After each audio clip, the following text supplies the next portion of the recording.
the Wiggly Podcast. The Archers, but real. So, Mrs. Dow, we're out in your orchard. Mm-hmm. Oh, it's exciting, isn't it? Tell me about the trees, because I'm no good at them, of course. There's a red one. Yeah, we've got a red... In fact, we've got 2 red filberts. And where did you get those from? From Wiggly Wigglers. Funny that, isn't it? And there's a Wiggly walnut over there. He looks a bit small. Yeah, it was a little bit small. It was a 2-year lead, but it's still... come on. Yeah. And over there is one... that we got, this one in the middle is one come on, that we got from one of our competitors to see how they packaged it. I remember it well. And it looked a little bit worn by the time it came in here, but no. What sort is it? That is an old green gage. Very nice, very nice. Yep. And that is an example of a wiggly hat stand. Rich got hold of them and pruned them into the most peculiar shapes. And for ages it just looked like a hat stand, but as you can see it is coming on. It's coming on, nicely isn't it? now. See, the thing is, you must be planning to live here for a while because all these trees are going to take some years to mature, aren't they? Yeah, I love it. And that's nice, isn't it? Yeah. Because I think that's just lovely. This is like, I know it sounds really cheesy, but this is sort of my forever cottage. I love it here. It's a fantastic spot. It is gorgeous, isn't it? And you've got a farm over there. What do they do then? There used to be an organic dairy farm and, well, you know, the state of the dairy industry. So he packed up doing that, but they are organic. They run sheep, some cattle on there, and his dear lady friend does poultry breeding. Oh, okay. So she was very good when we first moved here. She gave me lots of tips. Ideal, really. Handy. Yep. And the geese? The ducks.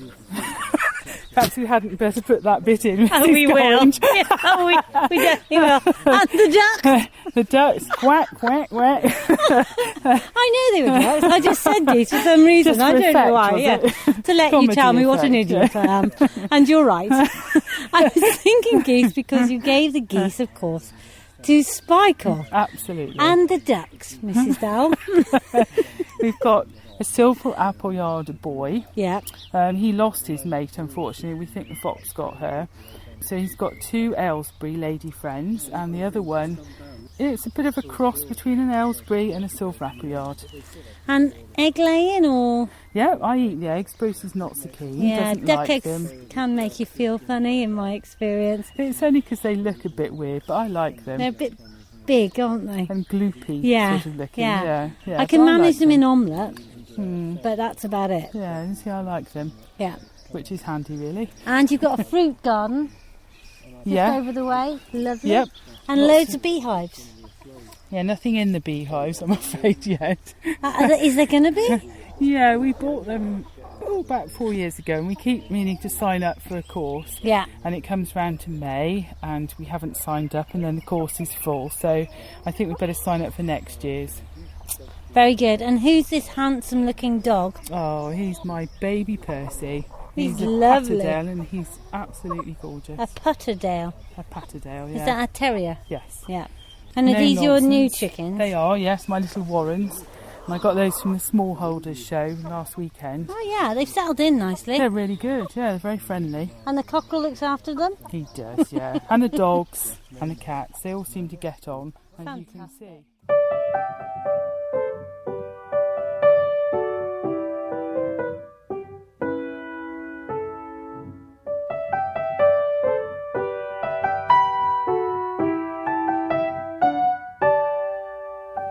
Welcome to The Kellogg Show.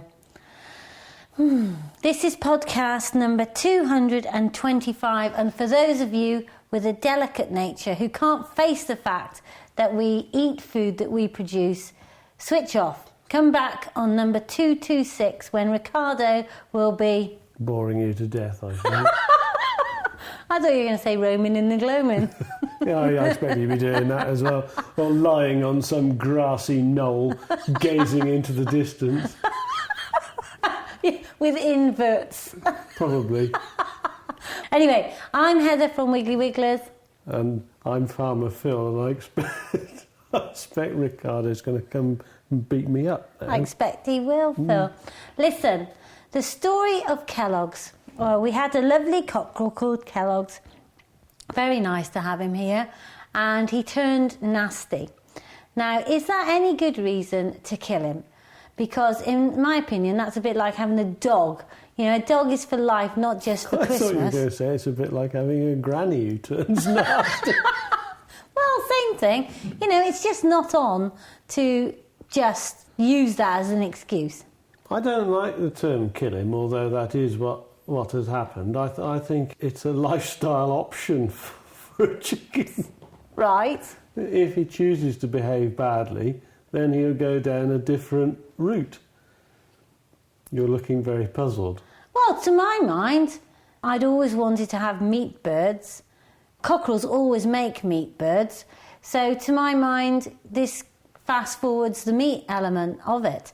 You know, he is a light Sussex. He's designed for meat, and he's designed, obviously, his hens are designed for meat and eggs. So to my mind, the fact that he's nasty would normally mean that he would be in a pen for longer. But in this case, because he's a meat bird, then it's perfectly logical in my mind to eat him. And also, we did try to tempt him to not be nasty. Oh, we've cuddled him and cuddled him. Educated him in other ways, such as trying to beat him off when he's attacking you. Yeah, but the thing is, we mustn't waste him. So if we're going to kill him, we must eat him. And this is a story of us, first time ever, going out and dealing with everything that goes with eating your own hens and also, chickens. Also slightly against my principles, because I wouldn't normally do this with an animal or chicken that I'd named. No. And I don't like that, although you'll hear how we found it, but I don't like naming something and then eating it. So, dear listener, come with us on our journey through the life and the death and the meal of Kellogg's. So, Mrs. Dowell, it's wonderful here. You've got all sorts of... I love those hens, and that cockerel's so well behaved. Who's he? Well, he doesn't have a name, but he's very, very nice. He's a Moran's, lovely rare breed, and he's very placid, unlike your dear Kellogg. Yeah, and you support the Kellogg's decision, don't you? I do. You talked to me about it. Well, it was the first thing I think I said, wasn't it? He should be in a pie. I think it was, actually. OK, so we're going to the shed. Exactly like podcast. And we're going to see Bruce. And what's there then, Bruce? What is this? That's an aluminium dispatcher. OK. Basically, he puts the wall. Oh, he knows what's That's coming. Kellogg's, yeah. So it's put there. Basically, it's like a scissor seesaw Yeah. effect that will actually come down, crush its neck. Yeah. Also throttle it at the same time. So hopefully, with anything that's going through its brain, I'm not saying it's the most perfect system in the world. Yeah. But hopefully, you will make the bird unconscious very quickly, and then it's a case of bleeding it once you're quite happy that it's been dispatched. And you've done this several times. Oh, yeah. About 50 times now. Really? Yep, it's not a nice thing, but it does make you respect the meat that you're actually eating at the time. I bet you think I'll have less of that because it's Yeah. more valuable. Yeah, it's having less of it, but when you really appreciate what you have at the time, sort of thing. Yeah. So that's the really good thing about it. I suppose it's one of those sort of things you'd actually put to yourself is actually the animal's had a life. It's worth having a life. It's been out in the countryside doing whatever it does quite happily. Yeah. But we have meat or animals for meat. That's the simple factor. We're carnivores, and that's what we've got to do. In the end of the day, we value and actually probably appreciate when it's on the plate that actually that's a life form of some description, and it's helped us feed ourselves. Now, you are the manager of a quite famous supermarket, aren't you? Allegedly, but we can't mention that. No, OK. It's part of your lifestyle to get away from your work and most definitely, and enjoy the countryside and get back to enjoying meat and seeing where it's come from. Or it's probably more in contact with the animals. Yeah, I think all our foods, everything, from top to bottom. Yeah, the food chain is over processed. We don't necessarily value things. Animals are killed, chucked into a plastic tray and then delivered to us, which is fine. There's nothing wrong as a general sort of thing, but I think you can even make choices when you go to supermarkets that they're free range, organic, or if you're going to have processed, if you make that decision, that's fine, but you've got to realise that if it's processed, it could be living in a house. Yeah, it gets plenty of food and water, but is it sort of having a nice natural life? Yeah. I think probably the thing that opened my eyes the first time I actually dispatched was a cockerel. And he'd actually just tread a hen, so he'd just probably finished off probably one of his more enjoyable exercises in life. Yes. And I must say that Kellogg's has just had a bit. Fantastic, Yeah. It's the way you want to go, really. I think certainly on the male side. Yes. But I thought the nice thing was he'd woke up in the morning, he'd had his feed, he'd done whatever chickens do. He got picked up quite nicely, got a bit of a stroke. Yeah. And then 5-10 seconds later, he was gone, and he knew nothing about it. So there was no stress or anything, going to a slaughterhouse, being hung upside down, electrocuted, so on. This was really just nice to say, there, gone, done, bang, thank you very much. A day later on the plates and being enjoyed. Brilliant. Now, obviously, we're about to see Kellogg's live his last. How long do we hang him for? You don't need to hang this one, really. I always think meat's better hung. In a real true world, I think 24 hours is probably okay. Obviously, let it cool down. You've got to pluck him and pull the innards and everything, but 24 hours is good. But there is nothing wrong with actually leaving it 5-7 days quite happily with a chicken. With beef, with slightly change of attack, I wouldn't even touch it before it's 3 weeks old. Yeah, we agree. Yeah. Now then, Kellogg's, we think, is about 10 months old, so is he going to be a tough bird? No, he's probably just got to that nice, well, probably just at that point that he's nice to still have, and he won't be tough. Oh, brilliant. OK, Bruce, I'll move away. And I just want to sharpen my knife. OK, yeah, sure, no.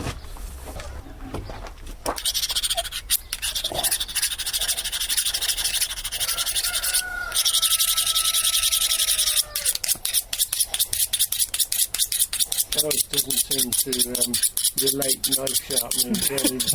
No. Yeah.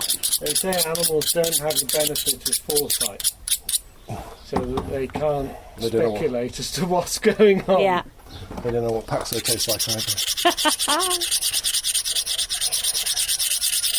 So have you ever done this, Mrs. Dowell? Have you ever? No, I'm too chicken turned because I look after them. It's slightly different. Yeah. Because Bruce is a bit more detached, and I love my birds. Yeah. No, I'm far from detached. I will actually feel quite sorry for this young chap tonight, but at the end of the day, somebody's got to do it. And well, we're grateful to you, Bruce, for doing it, because we didn't want to do it in any way inhumanely. No. Let's go for it.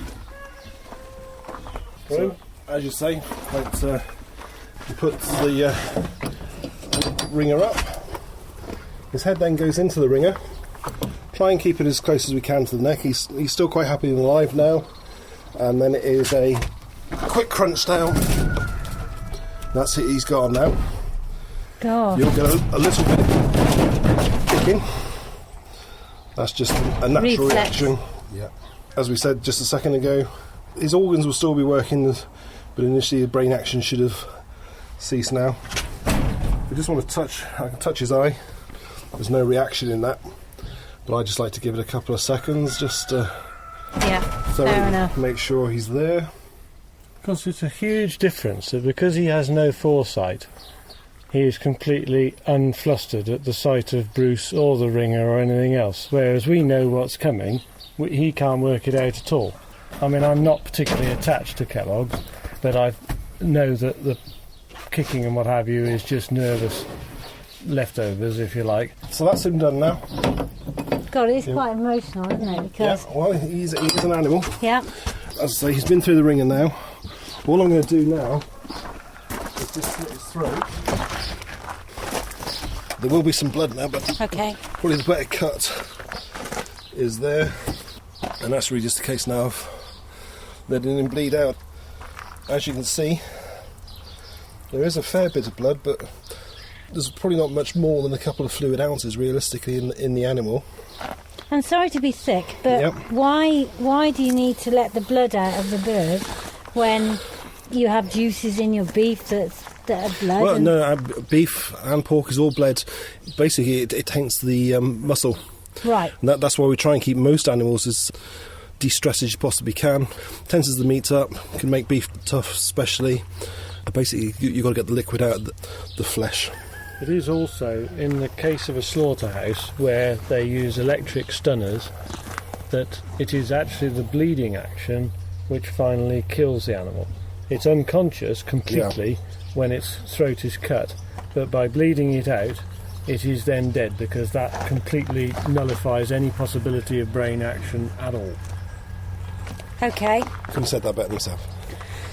And, gosh, are you a butcher then, Bruce, to be able to know all this stuff? Yeah, I was a butcher when I left school. Yeah. Sadly, the joys of modern supermarkets have taken away those traditional skills. So, my first day was down to the abattoir, and in you go and have a look, and if you can stand the day there, you'll actually carry on doing the job. So I did butchery probably for about 15 odd years, and then we decided to go into management because it was too cold.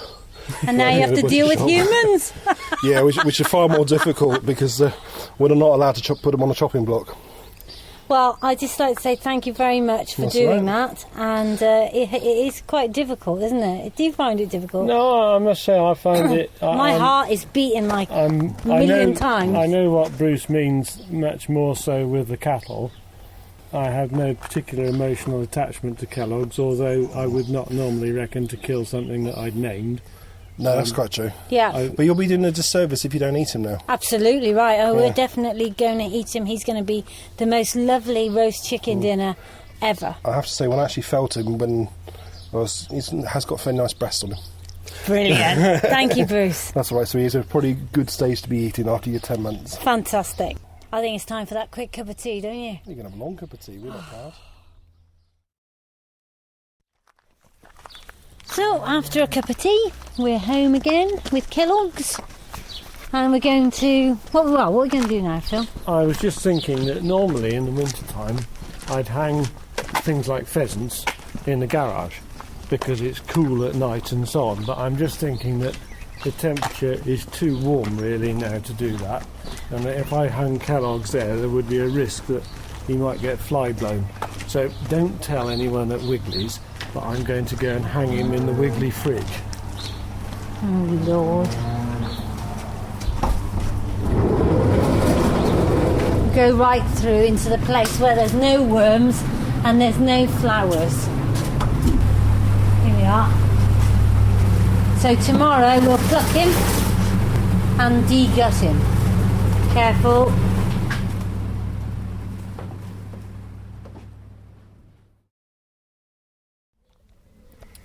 Right, Farmer Phil, day 2 of the Kellogg's palaver. We're now plucking Kellogg's. Probably should have done this when he was warm. It's coming off alright, isn't it? This is alright. Feathers everywhere, best done outside. Bit labour intensive doing it by hand. You would normally do it by machine or with wax. Only if you've got a machine. Oh, you do it with wax, like women have their legs waxed. Yeah, but I've never seen it done, but I believe that's how it's done, yeah. What, you've never seen a woman having her legs waxed? No, I've never seen a chicken Oh. plucked with wax, but I believe that is a method of doing it. I see. I'm just doing over his breast, which looks nice and plump. The thing with plucking feathers is that if the skin will stand it, and his will, you do small amounts with a sharp movement against the grain of them. Just the same as waxing. I know. And then once we've got most of them out, the reason that it's better probably to do them when he's warm is that they'll come out a little bit easier, but because his skin is quite strong, it's not tearing, which is what usually happens if you're too rough. Do they use chicken feathers for handy things like beds and... I suppose they used to be used in pillows. Yeah, somebody told me they send them to China now. Commercial chicken factory. Spent quite a lot of time round here trying to compost them with all the other Let's have a look at his feet where the blighter spagged you. He's well equipped. So the back... So these are his spurs here. So above his feet, about an inch back up his heels then, are his spurs.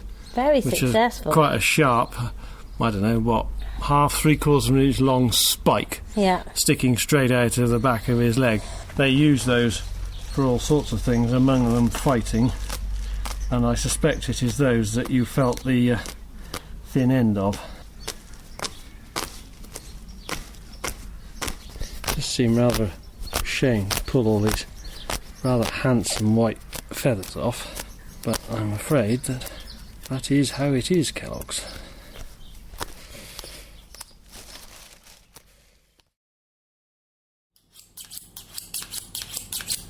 So, Farmer Phil, we've now managed to get the crop out. Well, once we'd explained to you that drawing the chicken didn't mean putting it on a piece of paper and putting the pencil mark round the outside. Yes, well, I looked it up on the internet, how to draw a chicken, and it showed me how to make a beautiful drawing of a chicken. Anyway, I got the crop out and the windpipe. You did? Yeah. I drew the chicken, Yeah. which was easy. Which was to get all the digestive tract out of him. And you're on tendons. Yep. The tendons connect his feet to his muscles in the leg, and if you don't draw the tendons out of the muscles, then when you come to eat the leg, they're all full of these extremely stringy and totally inedible tendons. I can feel those in myself at a tennis match. Yeah, exactly. Would you like to ask me how the first Preston on Wye Ladies Division 8 West tennis match went? How did the tennis match go? Well, bearing in mind that myself and my partner, Sandra, had not picked up a racket since last July. Well which was prepared then for the season. Yes, which was the actual last tournament that we played. We got there and I was unable to complete the knock-up successfully. I was unable to hit the ball back directly to the person on the other side of the net. So things weren't looking good. Whereupon we swung into action. Swung into action and beat them 6-0, 6-2, 6-3, 6-0. Kerching! A good result, but I have to say that given the level of preparation, that doesn't say much for the opposition's ability. Well, they were good. They've been playing all winter, honestly. Come on, let's get the Right, now, Kellogg's. what we're going to do now, so we've done the tendons, so we're going to cut his legs off. Feet? Well, yeah, feet. The best way of doing that is to do it through the joint if you can. Sharpen the knife. I am a bit of a novice at this. Well, Raymond got a thing and went clonk. Yeah, well, I haven't got a clonk, which is sad. I think we need a clonk. My mum had one. What I've done is cut through into the joint and just break the joint open and then just cut the skin round through the middle of the joint. I'm going to ask Monty what he thinks of eating Kellogg's because he was at school when we had to make the decision. It's a bit weird because the last time I saw him, he was walking around, but he was attacking everyone. And then I came back from school and he was in the fridge. So, is it going to put you off eating your Sunday dinner? No, Why? because I love chicken. Right. Would appear that Monty's hungry then.